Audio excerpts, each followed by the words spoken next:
Hello friends, this is SP Singh and crack all exams में आपका स्वागत है। प्यारे दोस्तों, सीटेट 7 जुलाई 2024 को टारगेट करते हुए हमारी एसएसटी की क्लासेस कंटिन्यू है, जिसमें क्लास 6 की जो हिस्ट्री है इसका चैप्टर नंबर 4 आज हम लोग डिस्कस करने वाले हैं।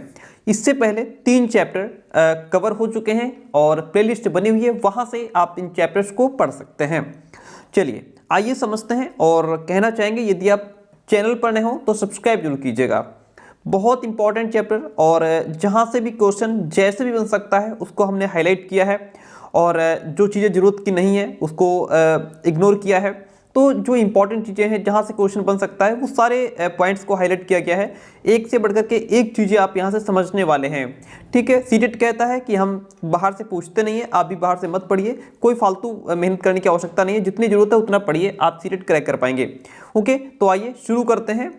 ओके चलिए, बाकी अपने दोस्तों तक कॉलेज ग्रुप में जहाँ जा सके वीडियो को शेयर कीजिएगा। यहाँ से शुरू करते हैं। इसमें यहाँ पे ये बताया गया है कि सबसे बड़ी चीज़ ये है कि वेद क्या है। तो आइए वेद के बारे में हम लोग यहाँ से समझेंगे, वेद के बारे में जानेंगे आखिर वेद हैं क्या। ठीक है, किस वेद में किसकी बात हुई है, किसमें जो है कि जादू टोने की बात है, किसमें मंत्रों की बात है, किसमें संगीत की बात की गई, और भी बहुत सारी चीज़ें हैं। जैसे शायद तुमने वेदों के बारे में सुना होगा। जी हाँ, बिल्कुल सुना है। वेद 4 होते हैं, ऋग्वेद, सामवेद, यजुर्वेद, अथर्ववेद। ठीक है, 4 वेद होते हैं, क्लियर है। सबसे पुराना वेद है ऋग्वेद। कई बार बच्चे इसमें भूल जाते हैं, पता नहीं क्यों मिसप्रिंट हो जाता है। ठीक है कि यार पुराना कौन सा है, तो सबसे पुराना है ऋग्वेद, जिसकी रचना लगभग 3500 साल पहले हुई थी। डियर फ्रेंड, जो ऋग्वेद है ये सबसे पुराना वेद है और रचना लगभग 3500 साल पहले हुई थी। पॉइंट को आप नोट कर सकते हैं। ऋग्वेद में 1000 से ज़्यादा प्रार्थनाएं हैं।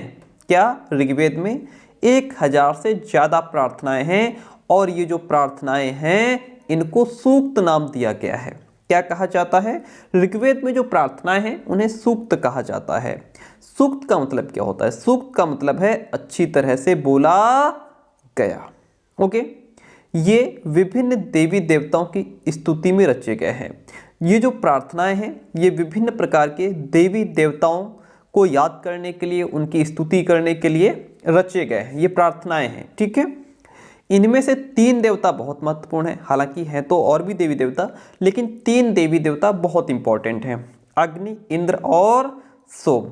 अग्नि जो है ये आग के देवता हैं, जो इंद्र हैं ये युद्ध के देवता हैं, और सोम यह एक प्रकार का पौधा है जिससे एक खास पेय बनाया जाता था। पेय मतलब पीने वाला पदार्थ बनाया जाता था। अब अगर वेद की बात आई ही है तो हम चारों वेदों के बारे में थोड़ा ठीक से जान लेते हैं। यहाँ पे वेदों के बारे में और जो इंपॉर्टेंट चीज़ें हैं, जो जैसे भी वहाँ से क्वेश्चन बन सकता है, उनको पॉइंट टू पॉइंट दिया गया है। ऋग्वेद, सामवेद, यजुर्वेद और अथर्ववेद, ये 4 वेद हैं। यहाँ पे इनको थोड़ा जो इंपॉर्टेंट लाइनें हैं वो मैं आपको बता दूंगा कि ये लाइन यहाँ पे लिख लीजिए। तो ये तो हम पढ़ चुके हैं कि जो ऋग्वेद है ये क्या है, यह सबसे पुराना वेद है। लगभग 3500 साल पहले इसकी रचना हुई थी। ऋग्वेद विश्व का प्रथम प्रामाणिक ग्रंथ है। ये पॉइंट आप नोट कर सकते हैं। कौन सा जो है विश्व का प्रथम प्रामाणिक ग्रंथ है, तो वह ऋग्वेद है। यह देवताओं की स्तुति से संबंधित रचनाओं का संग्रह है। किस वेद में देवताओं की स्तुति की गई है? ऋग्वेद में देवताओं की स्तुति की गई है। ऐसे आप नोट कर सकते हैं। ठीक है, सूर्य से संबंधित देवी सावित्री को संबोधित प्रसिद्ध जो गायत्री मंत्र है वह भी ऋग्वेद से ही लिया गया है। इतना लंबा ना याद रख पाए तो इतना याद रखिएगा, जो गायत्री मंत्र है वो ऋग्वेद से ही लिया गया है या ऋग्वेद में ही है। आगे बढ़ते हैं। जो ऋग्वेद है 10 मंडलों में विभक्त है। कितने मंडलों में? 10 मंडलों में। इसमें 2 से 7 तक के मंडल प्राचीन माने जाते हैं और प्रथम एवं दशम मंडल बाद में जोड़े गए हैं। इतना ध्यान रखिए कि इसमें 10 मंडल हैं, बात खत्म है। ऋग्वेद में 1028 प्रार्थनाएं हैं। जैसे अभी पीछे क्या कहा था, उस पीछे लिखा था भी कि 1000 से अधिक प्रार्थनाएं हैं। यहाँ पे क्लियर कर दिया है कि ऋग्वेद में 1028 प्रार्थनाएं हैं। ये लाइन लिखिए, ये लाइन तुरंत लिखिए। ऋग्वेद में 1028 प्रार्थनाएं हैं जिन्हें सूक्त कहा गया है। सूक्त का मतलब होता है अच्छी तरह से बोला गया। ठीक है, ये 1028 सूक्त बहुत सारे देवी देवताओं के लिए रचे गए हैं। तीन देवता इंपॉर्टेंट हैं, अग्नि, इंद्र और सोम। अग्नि जो है वो आग के देवता हैं, इंद्र युद्ध के देवता हैं, सोम एक प्रकार का पौधा होता है। ओके, इतनी बात क्लियर हो गई। ठीक है, कुछ, अच्छा ये सिर्फ पढ़ लीजिए, कुछ प्रार्थनाओं की रचना महिलाओं ने भी की थी। हालांकि पुरुषों ने तो की ही थी, कुछ प्रार्थनाओं की रचना महिलाओं ने भी की थी, जिनमें आपकी जैसे लोपामुद्रा, घोषा, साची, पौलोमी एवं काक्षावृत्ति, ये महिलाएं इसमें महत्वपूर्ण थी। याद रखने की आवश्यकता नहीं है। याद क्या रखें सर? याद ये लाइन लिखिए, इसको लिखिए, इसको लिखिए, इसको लिखिए और इसको भी देखते हैं। ये तीन लाइनें तुरंत लिख लीजिए। ऋग्वेद का पाठ करने वाले को होत्र कहते हैं। ऋग्वेद का पाठ करने वाले को होत्र कहते हैं। अस्तोमा सद्गमय वाक्य कहाँ से लिया गया है? अस्तोमा सद्गमय वाक्य जो है वह ऋग्वेद से ही लिया गया है। ऋग्वेद की भाषा प्राक संस्कृत या वैदिक संस्कृत कहलाती है। लिख लीजिए तुरंत। ईरानी भाषा के प्राचीनतम ग्रंथ अवेस्ता से ऋग्वेद की अनेक बातें मिलती हैं। इंपॉर्टेंट नहीं है, ये लाइनें बहुत इंपॉर्टेंट हैं, इसको नोट कीजिए। आगे बढ़ते हैं, सामवेद के बारे में थोड़ी जानकारी ले लेते हैं। सामवेद को भारत की प्रथम संगीतात्मक पुस्तक होने का गौरव प्राप्त है। भारत की प्रथम संगीतात्मक पुस्तक होने का गौरव किस पुस्तक को दिया गया है? तो वह हमारा सामवेद है। ठीक है, सामवेद की रचना ऋग्वेद में दिए गए मंत्रों को गाने योग्य बनाने के उद्देश्य से की गई थी कि जो ऋग्वेद में मंत्र दिए गए हैं उसको हम कैसे उसका गायन करेंगे, तो इसके लिए सामवेद की रचना की गई थी। इसमें जो है कि सामवेद की रचनाओं का गान करने वाला उद्गात्र कहलाता है। जो सामवेद की रचनाओं का गान करते हैं उसे उद्गात्र कहते हैं। ऋग्वेद का अध्ययन करने वाले को होत्र कहते हैं। क्या? होत्र कहते हैं। ठीक है, आगे बढ़ते हैं। यजुर्वेद, यजु का अर्थ होता है यज्ञ। इसमें यज्ञ की विधियों का वर्णन किया गया है। यज्ञ की विधियों का वर्णन कहाँ है? यजुर्वेद में है। यजुर्वेद ग्रंथ में पहली बार राजसूय और वाजपेय जैसे दो राजकीय समारोहों का भी उल्लेख है। यजुर्वेद की भाषा गद्यात्मक व पद्यात्मक दोनों ही है। कैसी भाषा है यजुर्वेद की? गद्यात्मक, पद्यात्मक। यजुर्वेद का पाठ करने वाले को अद्वयु कहते हैं। क्या कहते हैं? अद्वयु कहते हैं जो यजुर्वेद का पाठ करते हैं। नोट कीजिए तुरंत इस लाइन को। अथर्ववेद की बात कर लेते हैं। अथर्ववेद में प्राक ऐतिहासिक युग की मूलभूत मान्यताओं, परंपराओं और अंधविश्वासों का चित्रण किया गया है। इसकी रचना अथर्वा ऋषि ने की थी। यहाँ पे क्लियर लिखा है कि अथर्ववेद की रचना अथर्वा ऋषि ने की थी। नोट कर लीजिए। इसमें रोग, उसका निवारण के साधन के रूप में जादू टोनों आदि की जानकारी दी गई है। जादू टोने की बात किसमें की गई है? अथर्ववेद में की गई है सर। किसमें? अथर्ववेद में। चलिए आते हैं पॉइंट पे। तो हमने इसके इतना सीख लिया वेदों के बारे में। ठीक है, अधिकांश सूक्तों के रचयिता सीखने और सिखाने वाले पुरुष ही थे। सूक्तों की रचयिता करने वाले, सीखने वाले, सिखाने वाले मोस्टली पुरुष थे, लेकिन कुछ प्रार्थनाओं की रचना महिलाओं ने भी की थी और अभी हम पीछे देख रहे थे उनका नाम भी दिया गया है। ऋग्वेद की भाषा प्राक संस्कृत या वैदिक संस्कृत कहलाती है। ऋग्वेद की भाषा प्राक संस्कृत या वैदिक संस्कृत कहलाती है। Point to be noted. जो संस्कृत हम पढ़ते हैं ये लैंग्वेज उससे थोड़ी डिफरेंट है, उससे थोड़ी भिन्न है। आइए आगे बढ़ते हैं। देखिएगा, संस्कृत और अन्य भाषाओं की बात यहाँ पे हो रही है। संस्कृत और अन्य भाषाएं। संस्कृत भाषा भारोपीय का मतलब है भारत और यूरोपीय भाषा परिवार का हिस्सा है। कौन? संस्कृत। ठीक है, चलिए इतनी बात क्लियर हो गई। उपमहाद्वीप में दूसरे भाषा परिवारों की भी भाषाएं बोली जाती हैं। जैसे पूर्वोत्तर प्रदेशों में तिब्बत वर्मा परिवार की भाषाएं बोली जाती हैं। नोट कीजिए, लिख लीजिए, तुरंत लिखिए इसको। पूर्वोत्तर प्रदेशों में तिब्बत वर्मा परिवार की भाषाएं बोली जाती हैं। तमिल, तेलुगु, कन्नड़ और मलयालम द्रविड़ भाषा परिवार की भाषाएं हैं। Point to be noted. Jharkhand और मध्य भारत के कई हिस्सों में बोली जाने वाली भाषाएं ऑस्ट्रो एशियाटिक परिवार से जुड़ी हुई हैं। क्या ध्यान रखना है? तिब्बत वर्मा परिवार की भाषाएं पूर्वोत्तर प्रदेशों में बोली जाती हैं। फिर आगे नोट कीजिए, तमिल, तेलुगु, कन्नड़ और मलयालम द्रविड़ भाषा परिवार की भाषाएं हैं और झारखंड तथा मध्य भारत के कई हिस्सों में बोली जाने वाली भाषाएं आपकी ऑस्ट्रो एशियाटिक परिवार से जुड़ी हुई हैं। और संस्कृत जो है यह भारत यूरोपीय यानी भारोपीय परिवार का हिस्सा है। इतनी बात क्लियर हो गई। ठीक है, इसको पढ़ने की आवश्यकता नहीं है। आगे बढ़ते हैं। ठीक है, जहाँ से जो इंपॉर्टेंट पॉइंट जैसे भी निकल सकता है हम लोग उसको पढ़ेंगे। पॉइंट कहता है, देखिएगा, ऋग्वेद का उच्चारण किया जाता था और श्रवण किया जाता था, ना कि उसको पढ़ा जाता था। ध्यान दीजिएगा, कह रहा है कि ऋग्वेद को सिर्फ हम उच्चारण किया करते थे, ठीक है, और उसको सुनते थे, पढ़ते नहीं थे, ठीक है। और रचना के कई सदियों के बाद इसे पहली बार लिखा गया था। जब इसकी रचना हुई किसकी, ऋग्वेद की, तो काफ़ी सदियां बीत गई, उसके बाद इसको पहली बार लिखा गया। इसे छापने का काम तो मुश्किल से लगभग 200 साल पहले शुरू हुआ है। किसको, ऋग्वेद को छापने का काम। आइए आगे बढ़ते हैं। पॉइंट कहता है, ऋग्वेद के कुछ सूक्त वार्तालाप के रूप में हैं। ऋग्वेद के कुछ सूक्त हैं, यानी कि जो प्रार्थना है वो वार्तालाप के रूप में है, जहाँ पे बातचीत की गई है, जहाँ पे कम्युनिकेशन किया गया है। विश्वामित्र नामक ऋषि और देवियों, पॉइंट ऑफ व्यू देखिए, ध्यान दीजिए, विश्वामित्र नामक ऋषि और देवियों के रूप में पूजी जाने वाली दो नदियाँ व्यास और सतलुज के बीच यह संवाद एक ऐसे ही सूक्त का अंश है। यानी कि जो ऋग्वेद है इसकी दो नदियां हैं, महत्वपूर्ण नदियां हैं, व्यास और सतलुज हैं। और जो ऋषि थे विश्वामित्र, इनकी और इन दो नदियों की, जो कि देवी के रूप में थी, इनसे वार्तालाप हुई है, उसका वर्णन किस में है, ऋग्वेद में है। अब यहाँ पे आप ध्यान क्या देंगे, ये चीज़ें इंपॉर्टेंट नहीं है, इंपॉर्टेंट ये है कि ऋग्वेद में दो पूजी जाने वाली नदियाँ बहुत इंपॉर्टेंट, वो थी व्यास और सतलुज। ये जो नदियाँ हैं व्यास और सतलुज तथा ऋषि, इनकी जो वार्तालाप थी उसका वर्णन यहाँ पे दिया गया है। विश्वामित्र और नदियाँ, इनकी बात क्या हुई थी, यहाँ से क्वेश्चन आपसे नहीं पूछेगा, ठीक है। इतिहासकार ये बताते हैं कि प्रार्थना उस क्षेत्र में रची गई होगी जहाँ ये नदियाँ बहती हैं। वे ये भी सुझाते हैं, बताते हैं कि जिस समाज में ऋषि रहते थे वहाँ घोड़ों और गायों का बहुत महत्व दिया जाता था, इसलिए नदियों की तुलना यहाँ पे घोड़ों और गायों से की गई है, ठीक है। ये बस थोड़ा पढ़ लीजिए, बाकी इंपॉर्टेंट नहीं है। इंपॉर्टेंट क्या है, ऋग्वेद की प्रार्थनाओं में अन्य दूसरी नदियाँ, खासकर सरस्वती, सिंधु और उसकी सहायक नदियों का भी जिक्र है। भाई ऊपर जो हमने भी नदी पढ़ी कौन थी, सतलुज और व्यास, इनका तो जिक्र है ही।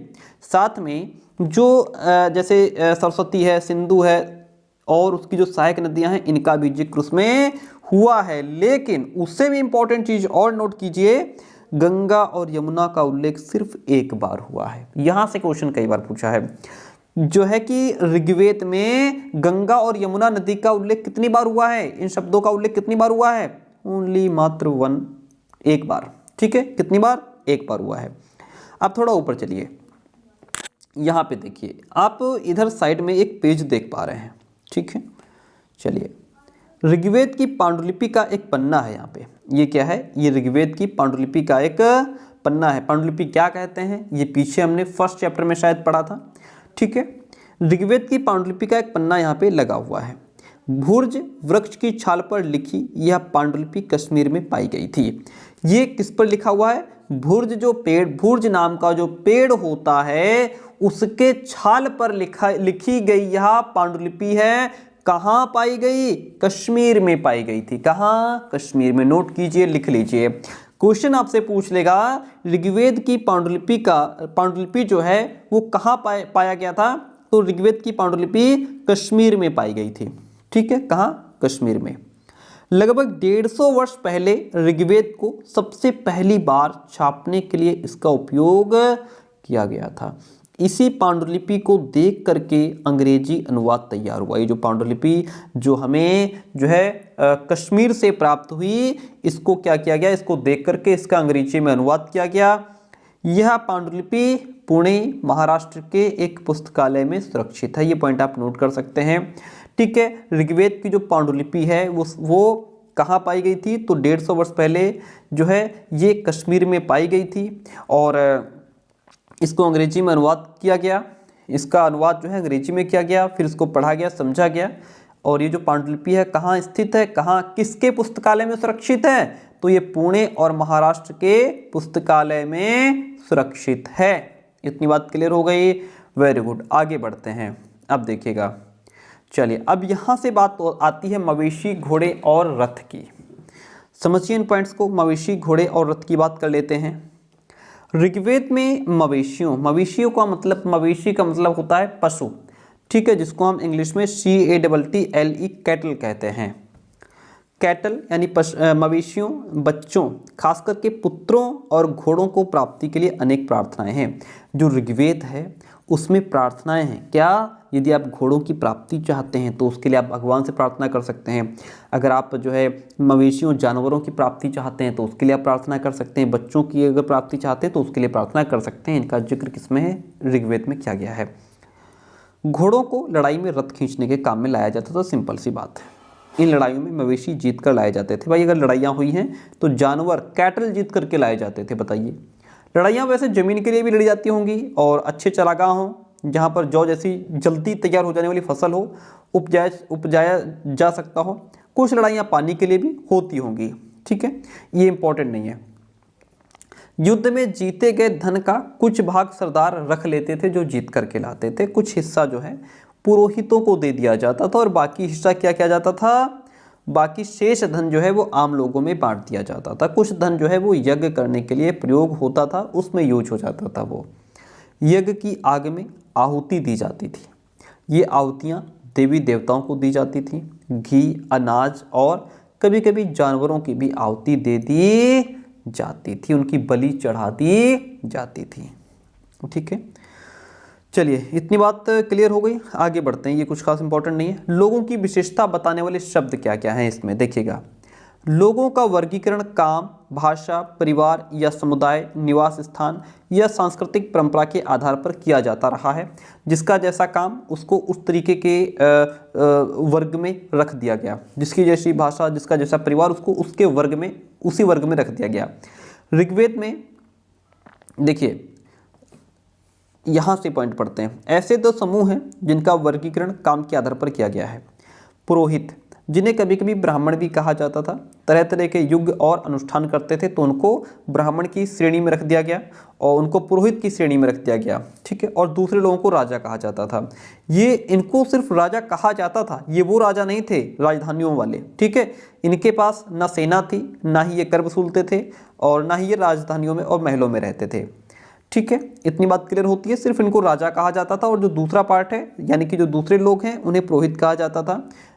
इनका जो वर्गीकरण है काम के आधार पर किया गया। आगे बढ़ते हैं। अब यहाँ से पॉइंट, ये कुछ इंपॉर्टेंट चीज़ें हैं, जो बहुत इंपॉर्टेंट चीज़ें हैं, इनको समझिएगा ध्यान से।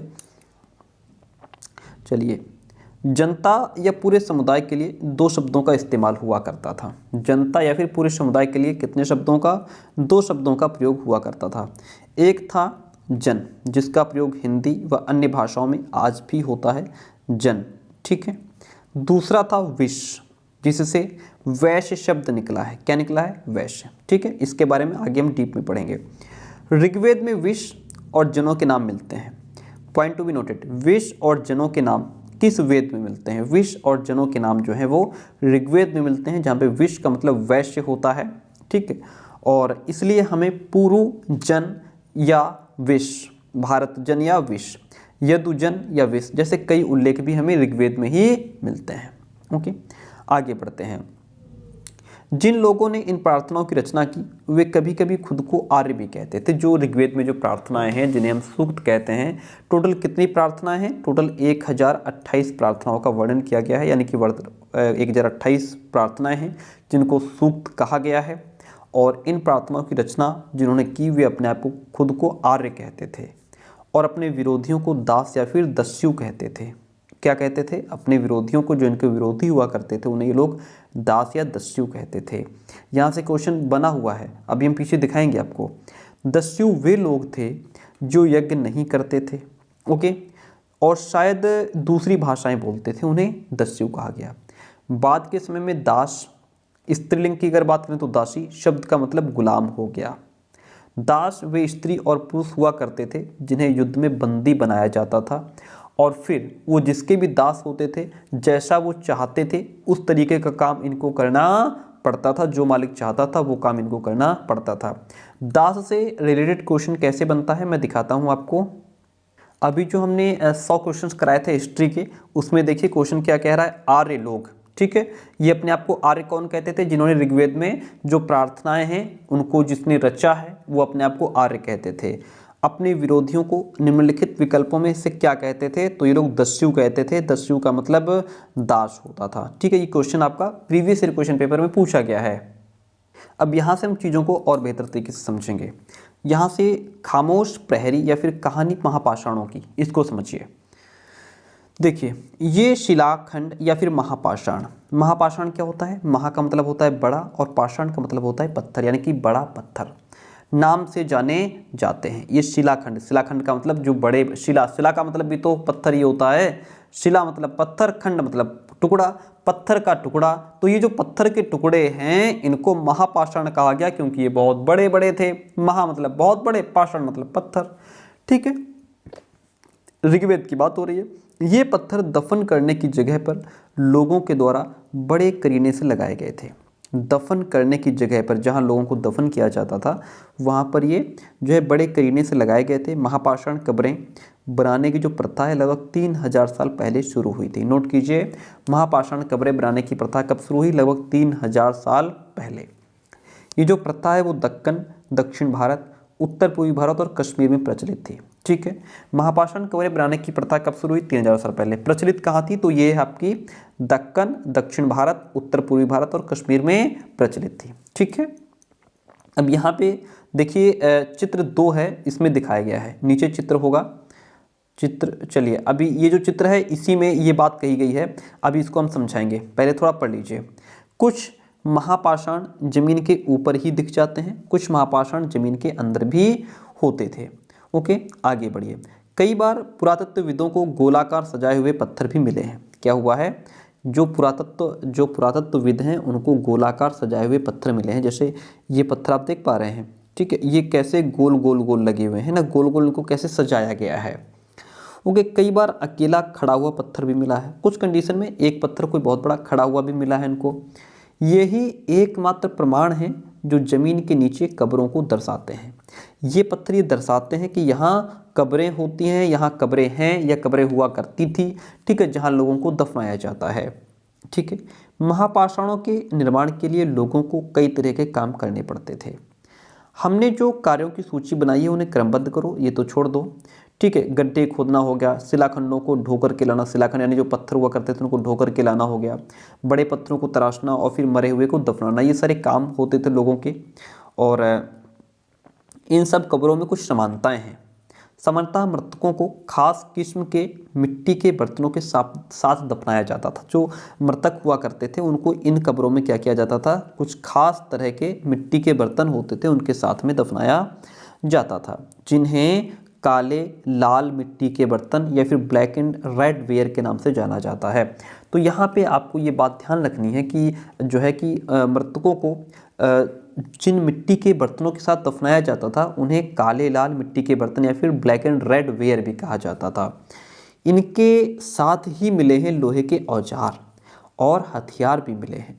घोड़ों के कंकाल और सामान तथा पत्थर और सोने के गहने भी इन जो है ये जहाँ लोग दफनाए गए थे वहाँ ये सब चीज़ें मिली हैं। यहाँ लिखा है इस तरह के महापाषाण को ताबूत यानी शवाधान या शिष्ट कहा जाता था।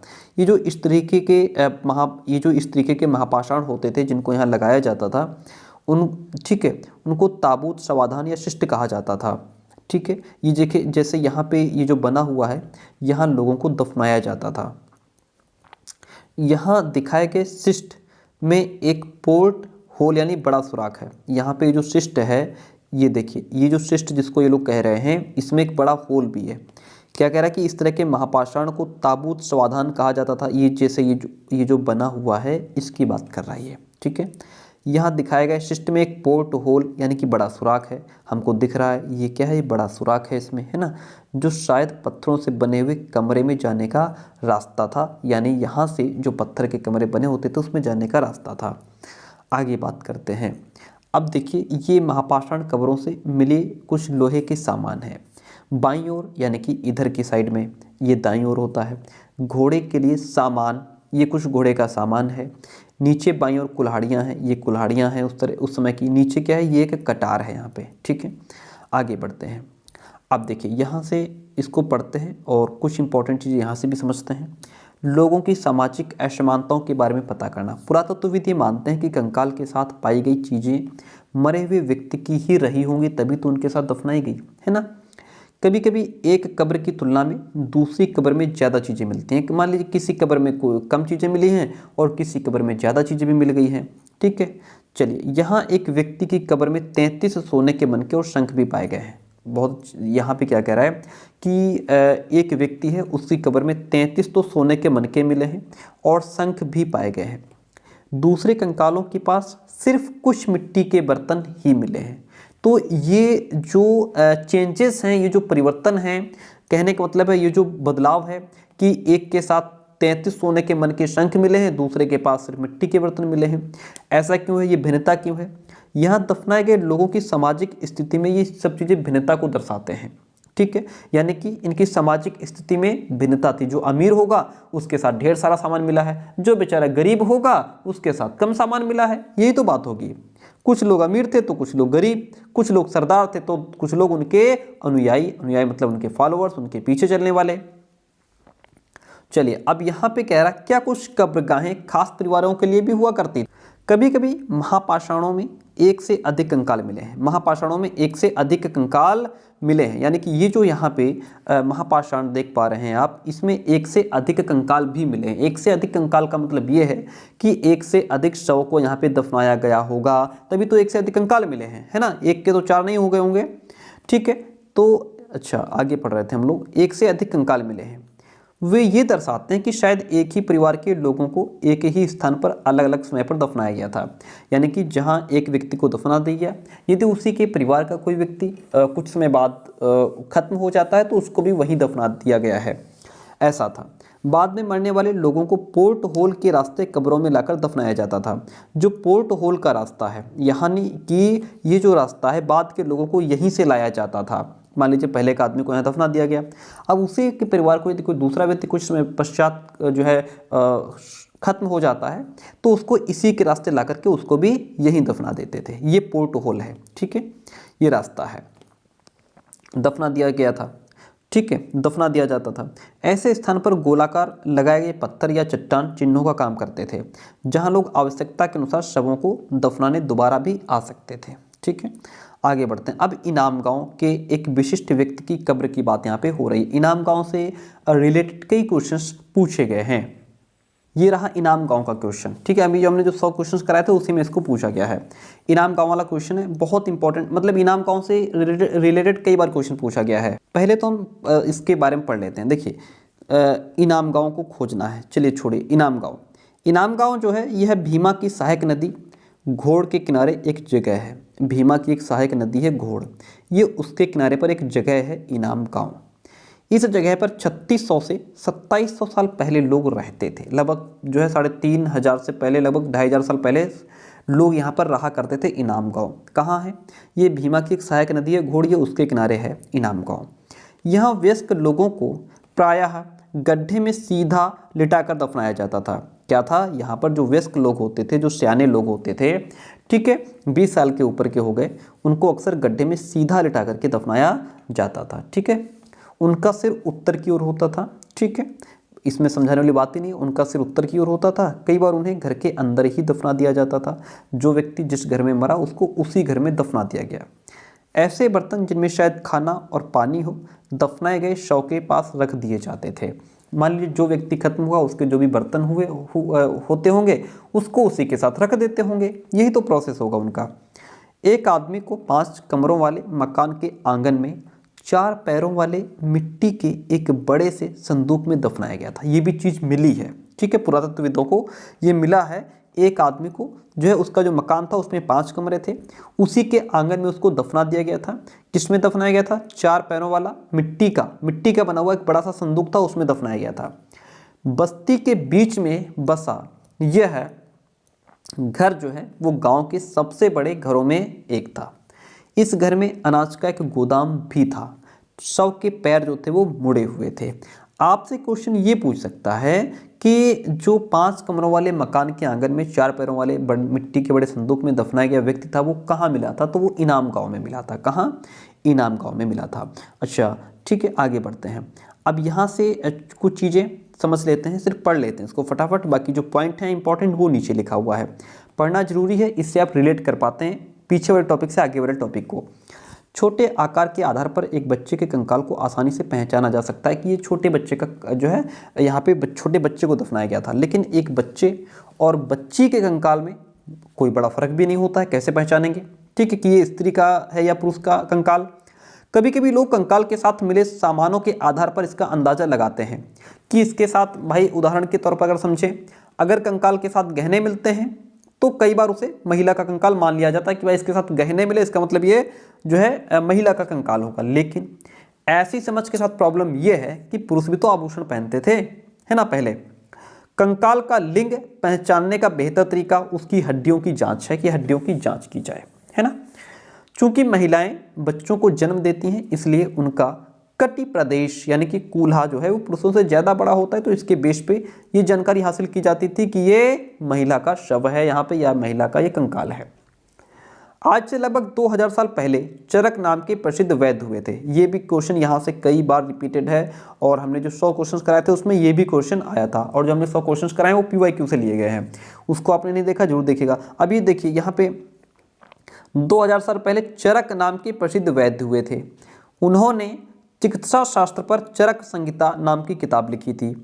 ठीक है, जो चरक संहिता किताब है वो किस प्रकार की किताब है? तो वह चिकित्सा के आधार पर है। ठीक है, जिसको चरक नाम की प्रसिद्ध वैद्य ने लिखा था। 2000 साल पहले की बात है। ठीक है, वे कहते हैं मनुष्य के शरीर में 360 हड्डियां होती हैं। किसने कहा?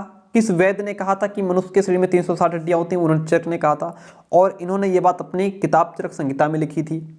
यह आधुनिक शरीर रचना विज्ञान की 206 हड्डियों में से काफ़ी ज़्यादा है। कहाँ 206, कहाँ 360। संभवतः ऐसा माना जाता है कि चरक ने अपनी गिनती में दांत, हड्डियों के जो जोड़ होते हैं, कॉर्टिलेज, इन सभी को जोड़ करके 360 बताया होगा। ये रहा क्वेश्चन चरक संहिता वाला। चरक संहिता निम्नलिखित में से किससे संबंधित है? तो यह किससे संबंधित है? तो यह चिकित्सा से संबंधित है। चरक संहिता किससे संबंधित है? चिकित्सा से संबंधित है, जिसमें जो वैद्य थे चरक नाम के, उन्होंने किताब लिखी थी चरक संहिता, जिसमें उन्होंने बताया था कि मनुष्य के शरीर में 360 हड्डियां होती हैं। हम आगे बढ़ते हैं और कुछ इंपॉर्टेंट चीज़ें और समझते हैं। देखिएगा, इनाम गांव के लोगों के काम धंधे के बारे में जानिए। इनाम गांव में पुरातत्वविदों को गेहूं, जौ, चावल, दाल, बाजरा, मटर और तिल के बीज मिले हैं। इनाम गांव में पुरातत्वविदों को क्या क्या मिला है? ध्यान दीजिए, गेहूं मिला है, जौ, चावल, दाल, बाजरा, मटर और तिल के बीज इनको मिले हैं। कई जानवरों की हड्डियां भी मिली हैं। कई हड्डियों पर काटने के निशान से यह अंदाजा होता है कि लोग इन्हें खाते होंगे, तभी तो उनको काटा है ना, क्योंकि उन पर काटने के निशान मिले हैं। गाय, बैल, भैंस, बकरी, घोड़ा, कुत्ता, घोड़ा, गधा, सुअर, सांभर, चितकबरा, हिरण, कृष्ण मृग, खरहा, नेवला, चिड़िया, घड़ियाल, कछुआ, केकड़ा, मछलियों की हड्डियां भी पाई गई हैं। ऐसे साक्ष्य मिले हैं कि बेर, आंवला, जामुन, खजूर और कई तरह की रस भरियाँ एकत्रित की जाती थी। ये सब चीज़ें भी इनाम गांव में मिली हैं। आप इनको नोट कर सकते हैं, याद रख सकते हैं। तो अब यहाँ तक हमारा चैप्टर तो होता है कंप्लीट, लेकिन कुछ महत्वपूर्ण चीज़ें अभी भी रह जाती हैं जिनको हम जरूर पढ़ेंगे। कुछ महत्वपूर्ण तिथियाँ याद रखिए। वेदों की जो रचना है उसका प्रारंभ लगभग 3500 साल पहले हुआ था। कब? 3500 साल पहले। महापाषाण क्या होता है? जो बड़े बड़े पत्थर हुआ करते थे। महा का मतलब है बड़ा, पाषाण का मतलब है पत्थर। महापाषाणों के निर्माण की शुरुआत लगभग 3000 साल पहले हुई है। इनाम गांव में कृषकों का जो निवास था वो 3600 से लेकर के 2700 साल पहले हुआ था। चरक जो है ये लगभग 2000 साल पहले इन्होंने अपनी किताब लिखी थी चरक संहिता, जिसमें इन्होंने मनुष्य के शरीर में 360 हड्डियां बताने का कष्ट किया था। किन्होंने? चरक ने। तो प्यारे दोस्तों, ये हमारा चैप्टर खत्म होता है। यदि क्लास पसंद आई हो तो प्लीज़ लाइक कमेंट जरूर कीजिएगा। क्लास आपकी जो है रोज़ एक वीडियो आपको मिलता है 2 बजे, एक मिलता है 6 बजे, एक मिलता है 9 बजे। ठीक है, ये आपकी टाइमिंग है। चलिए, 3 वीडियो रोज़ डालेंगे, रोज़ आप तक पहुंचाएंगे। इसके बाद जब ये 6, 7, 8 तीनों क्लास की NCERT खत्म हो जाएगी, फिर और 1 लीनियर करेंगे, और मतलब पूरी तरीके से मजबूत हो जाएंगे हम लोग CTET को टारगेट करने के लिए।